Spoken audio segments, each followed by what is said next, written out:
Hey there, Rappies. Rapper9198 here, and welcome to another edition of Ryan's Day Reading.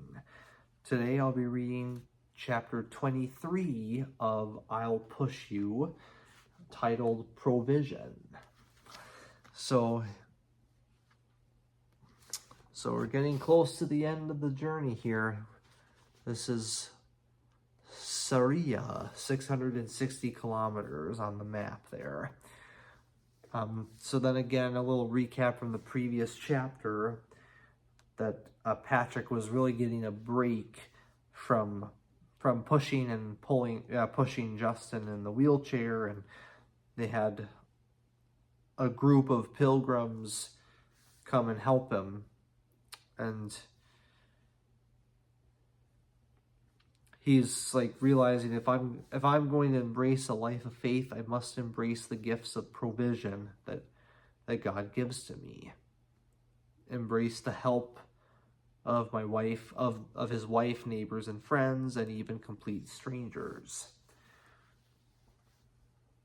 And with that, with that kind of faith, they've made it this far in the whole journey.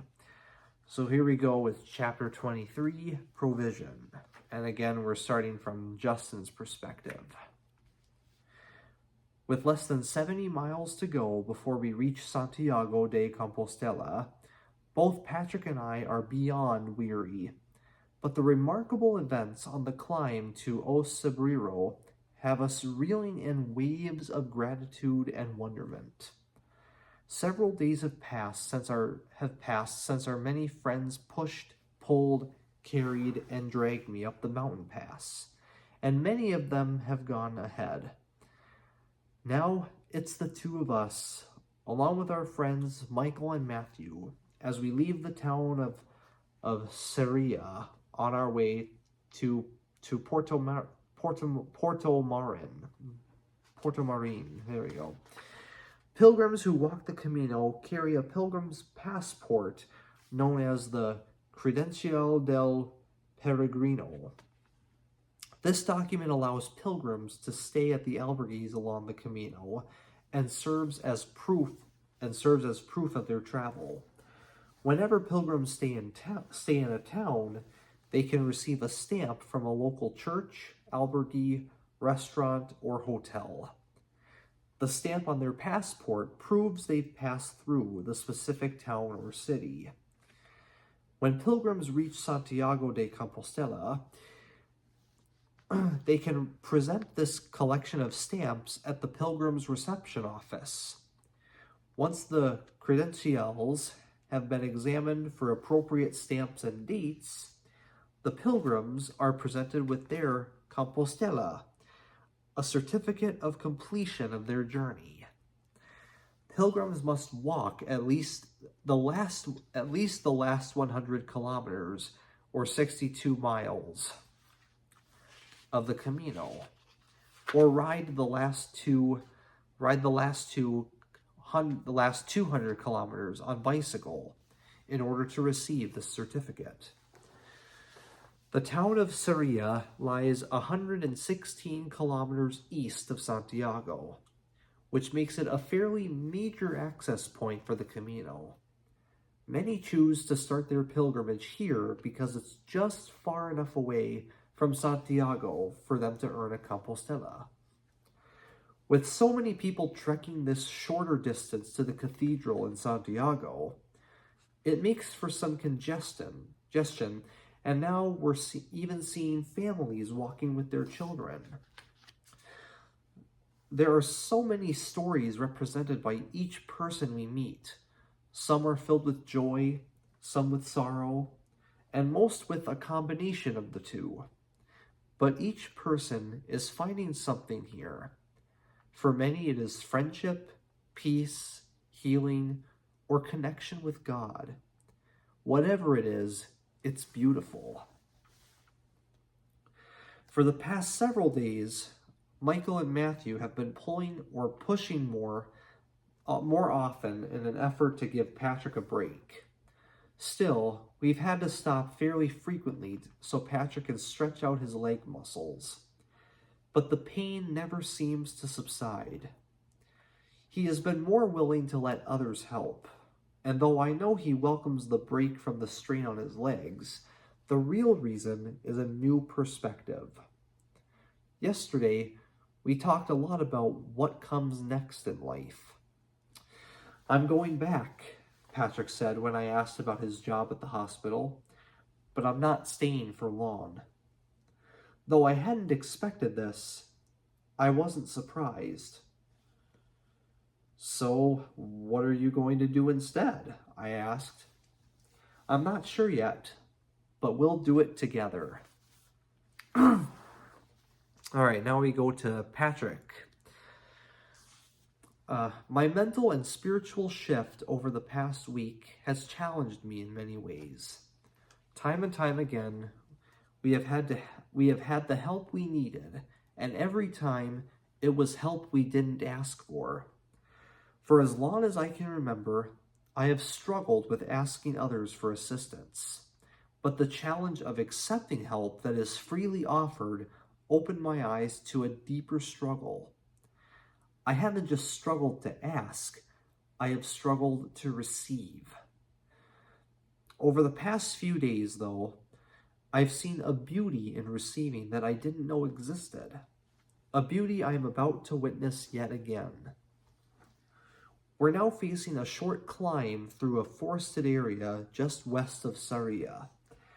The towering trees seem to have equally large roots growing up through the soil below us. Getting Justin's chair over these roots is more than Michael, Matthew, and I can handle. "Buen camino!" we hear echoed in a chorus of voices as a group of cyclists passes to our left on the narrow pathway worn by many years and millions of tires. When the last cyclist makes it to the top of the hill, we see her stop and look back at us.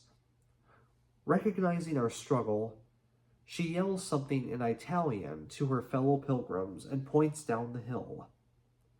Before we quite know what's happening, we're surrounded by 8 men and women in cycling togs, and in a matter of 2 minutes, we have covered a distance equal to what we had managed over the previous half hour. Until the hill climb up to Sobrero, every bit of help we've received from other pilgrims had me feeling uncomfortable.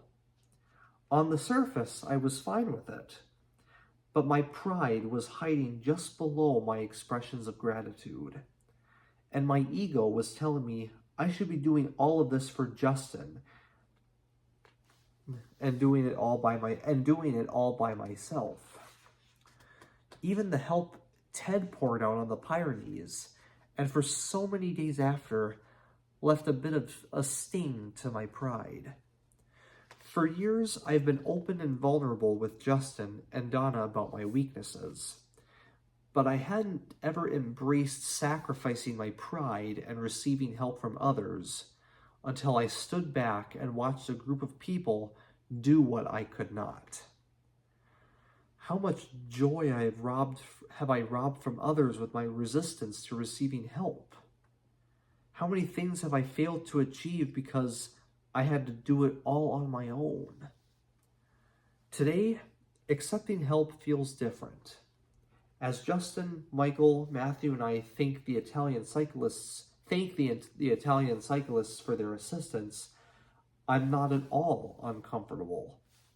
My ego isn't whispering lies, telling me I should have been able to do it on my own. No pride clouds the beauty of their assistance. With the condition my body is in, and the distance we have left to cover, I have finally embraced my limitations, and I am beginning to recognize that my vulnerability is my greatest strength. All right, and now we're back to Justin again. Patrick and I are fortunate to have a friendship that has endured so long. We have helped each other in many ways, but no matter how much help I've offered Patrick or how much he has given me, our relationship is a dynamic interaction between two people. This means there are two decisions that must be made in order for it to work. The strength and energy we can effectively give each other is directly proportional to the willingness of the other to receive it. It's no different out here on the trail. I face challenge after challenge as this disease continues to take more of my ability to use my body. In spite of this, I strive to live a life of adventure and make the most of every day. But living this way requires utter vulnerability, because the list of things I can do on my own is so much shorter than the list of those I can't. I have to acknowledge my limitations and allow others to step in and do those things for me. No matter how much help Patrick offers me, he can't help me if I refuse it. When I choose pride over vulnerability, I find that relying on my own strength makes me weak. When I laid everything on the table back in 2012 and proposed the idea of tackling the Camino, Patrick's response, "I'll push you," would have meant nothing if I hadn't been willing to accept his help and admit that I couldn't do it all on my own. I didn't realize this was a lesson Patrick needed to learn, but he echoed this sentiment yesterday when he told me, "I have accepted the fact that I can't do any of this on my own." Before we left Saint-Jean-Pied-de-Port on June 3rd and ascended the Pyrenees Mountains, I had accepted my limits and embraced not being able to make the pilgrimage without help. If I had never accepted my limitations and allowed others to help, I would still be sitting in my living room watching PBS.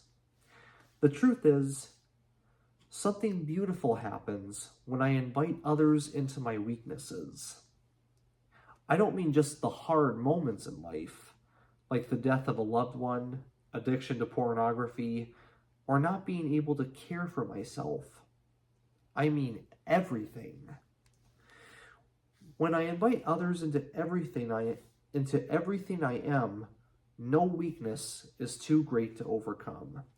So yeah, again, I just really am loving that it's like now they're really learning that it is okay to accept help, or when somebody if you're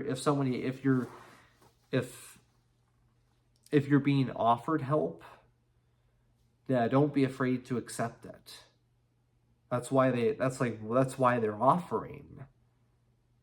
And sometimes, you might say, no, thank you. No, but thank you. Maybe you don't. I think maybe unless you absolutely need it. But if you feel you do need help, then don't be afraid to accept it. But also, if it is something you can do by yourself, then it's better to do that, because we all have to be able to do things that we can do on our own. But yeah, only if the help is like absolutely necessary, then don't be afraid to accept help. And that's not a weakness at all. So again, I love how both Patrick and Justin are learning these things. Like, it's crazy how it really applies to both of them.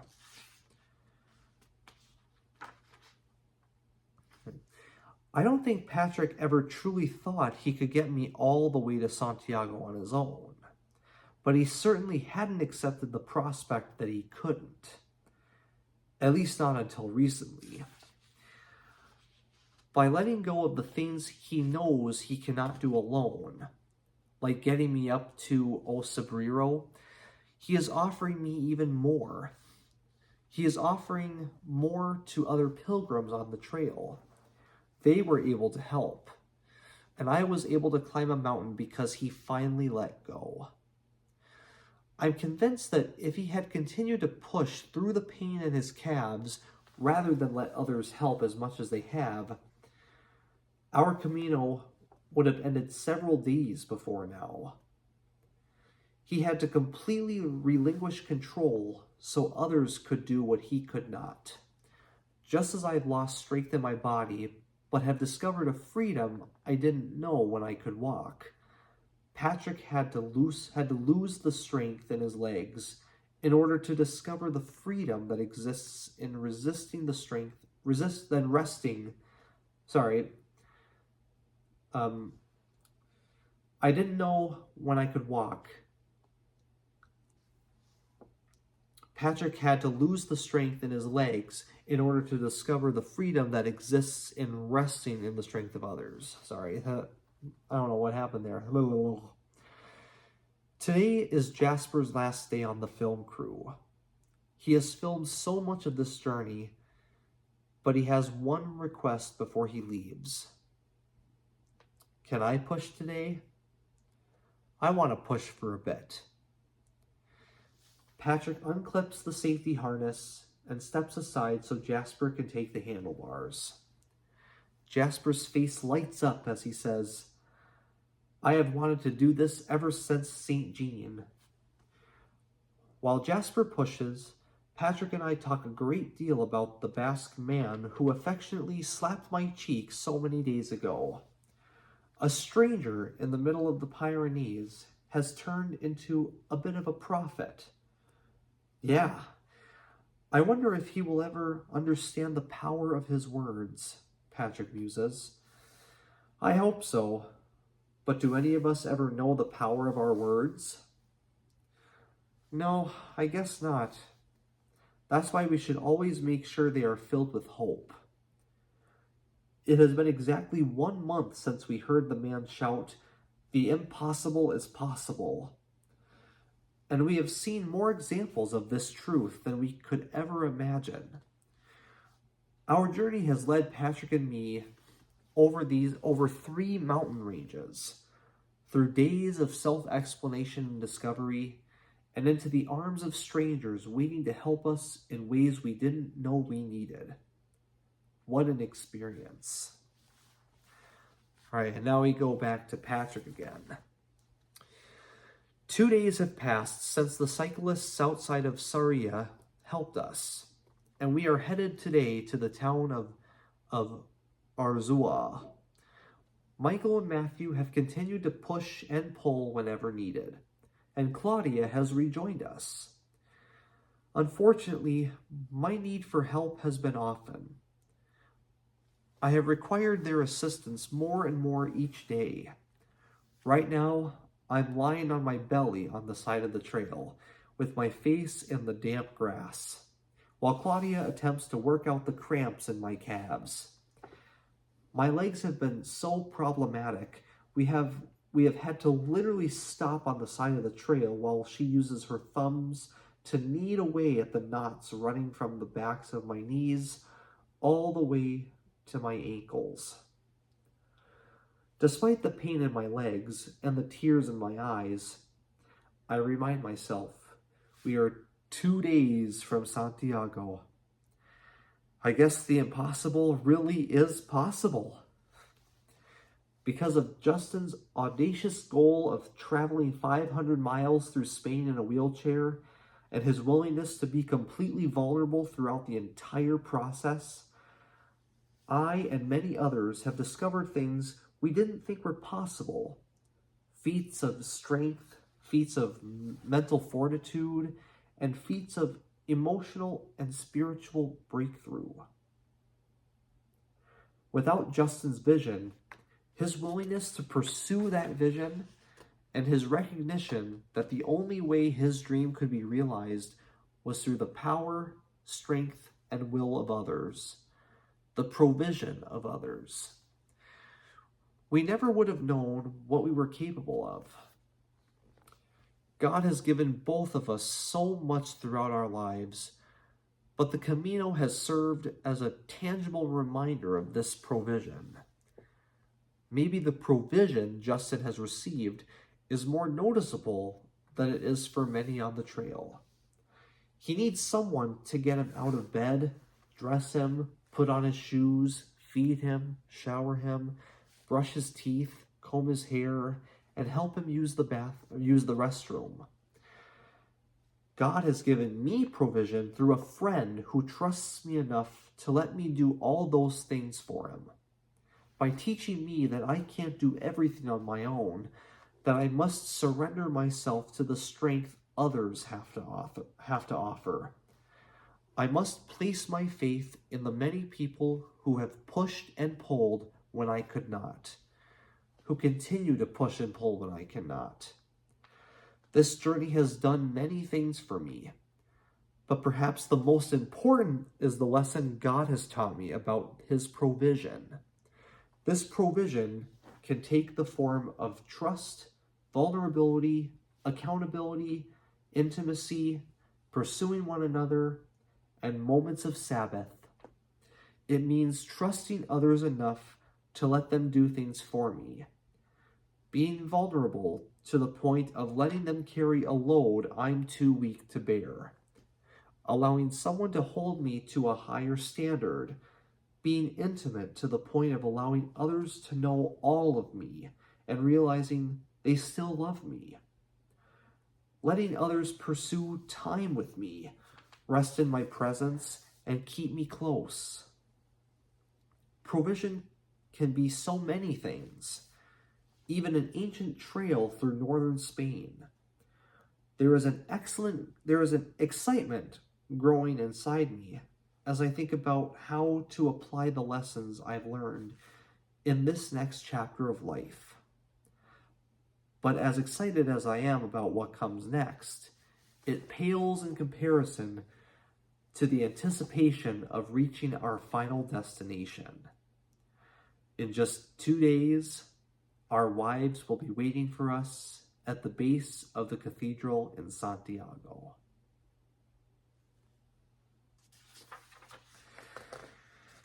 All right, and that's chapter 23. So again, wow, it's just quite amazing how much they've really learned on this journey. And then it's like, I really feel like they've become different men. So really, it's been a life-changing journey for both of them. And that's another good lesson in just this chapter alone, that sometimes, there's not everything you can do all by yourself or on your own, and you have to be able to trust. You have to trust people enough. Like when it comes to my work, there's a lot of things I can't do on my own, and I have to accept help from other people. So, again, it's such good lessons there to learn. I hope people are really taking that to heart as I'm trying, as I'm doing myself, or I'm at least trying to do so. Of course, and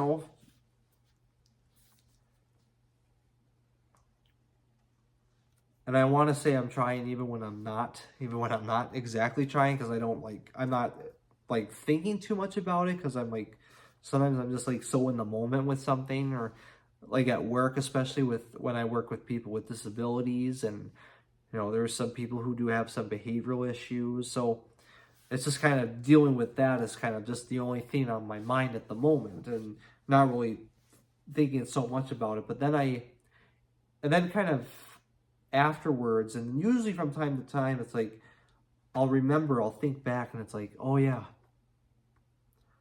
yep, okay, gotta remember, yep. Only do what you can handle. Don't do more than you don't do more than you can handle. Don't overwhelm yourself like that.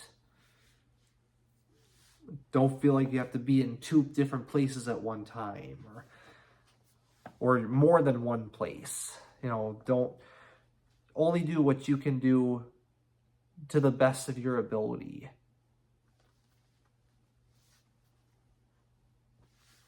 So yeah, that's the bottom line there. Again, I want to just make sure I can say it right, and because I want to be a part of sharing these messages with you guys as well, and I really hope it can make an impact. Because again, I feel like all these messages here, it's just, we need those reminders in the world today. Especially with everything that's been going on. It's just something that we really need now more than ever.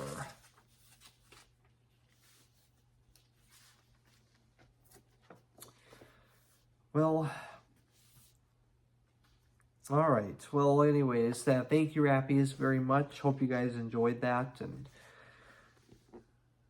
stay tuned for next time as we go into the 24th and final chapter, A Beautiful Way to Start. Yes. So again, thank you, Rappies, very much. Oh, and one more thing I also want to mention. I was like really talking about that these lessons here, and a lot of them like really applies. I feel like a lot of it is about, putting your trust in God. And about that, I also wanted to mention, and I think I mentioned it before, but I just want to again remind everybody. There was a Facebook post that I saw, and it was a 9/11 picture, and there was a little boy on the street, and then the towers were like burning in the background. But the message of the message that it showed was like, we've heard stories about like there were celebrities that were scheduled to be on one of the flights, one of those of the 4 flights that crashed, one of those planes, and it's like, how they missed it because they overslept a little bit, or because they had to go to the bathroom. And like, it just goes to show there how I think time is of the essence. It's like, really shows like how valuable time can be there. It's like how 1 second, or how like so little can make such a huge difference. But the basic message is like, anytime if you're like stuck in traffic, like that's what I think of. Every time I'm in traffic, like right now on my way to and from work, because I mean, one, there's like a lot of construction going on the road that I take, but it's usually, I think, maybe, it's like, you have to remind yourself, maybe this exact spot is where I'm meant to be at this exact time, or at this exact moment. And that it could be God trying to protect me, or, protect you guys, protect all of us in ways that we don't realize. So next time you are stuck in traffic, next time you accidentally oversleep and are late for work, it could be God trying to protect you in a way that you don't realize. And again, I just really like that message, and I definitely want to share that as well. Again, I just love how there's all these messages in this book, and I really want to help share that. And just, again, for you guys, I really highly recommend this book. It's really a great read, and I just really love what you can get out of it. Like all these, again, a powerful message or moral in each chapter. So yeah, it's really great. All right. Thank you, Rappies, very much. Thank you for listening. Yep. Love you all to death. God bless. And until next time, I'll see you later. Bye.